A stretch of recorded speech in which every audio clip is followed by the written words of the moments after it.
సీమాంధ్ర ఎంపీలపై జనసేన అధినేత పవన్ కళ్యాణ్ వివాదాస్పద వ్యాఖ్యలపై కేంద్ర మంత్రి సుజనా చౌదరి స్పందించారు. పవన్ అవగాహన లేకుండా మాట్లాడుతున్నారని ఎద్దేవా చేశారు.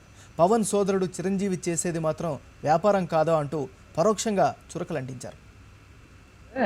పవన్ కళ్యాణ్ గారు ఇంకో మంచి మాట కూడా చెప్పారు. సనత్ నగర్ లో శ్రీనివాస్ యాదవ్ గారు వెళ్తే వెళ్ళుండొచ్చు, కానీ ఆ ప్రజలను అడిగితే తెలుస్తుంది అక్కడ ఏంటనేది. అట్లాగే బయట నుండి మీరు ఏమైనా చెప్పొచ్చు, కానీ అక్కడ ఏ ఎంపీలు పనిచేస్తున్నారో లేదో ఆ ప్రజలను అడిగితే తెలుస్తుంది. ప్రతి ఎంపీ కష్టపడతా ఉన్నాడు, ఎంపీకి వేరే పనేం లేదు, చేసుకుంటానే ఉన్నారు.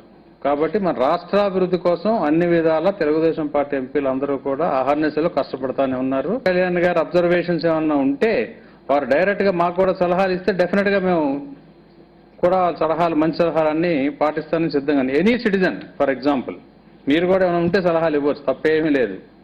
ఎంపీలుగా ప్రజాప్రతినిధులుగా మేము డెఫినెట్ గా టేకప్ చేస్తాం, చేసి పని చేస్తే తీరుదాం అన్నమాట. ఎవరిని తక్కువ అంచనా వేయకూడదు, ఫైట్ చేయవలసిన అవసరం లేదు.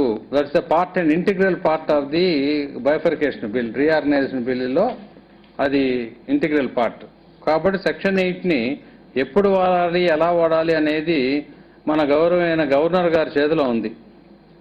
సెక్షన్ 8 అవసరమా లేదా, ఎక్కడ అవసరం అనేది కూడా వాళ్ళకి 2 సలహాదారులు ఉన్నారు. దాన్ని బట్టి సమయస్ఫూర్తిగా ఆయన వాడవాలి అని చెప్పి యాక్ట్లో క్లియర్ కట్గా ఉంది.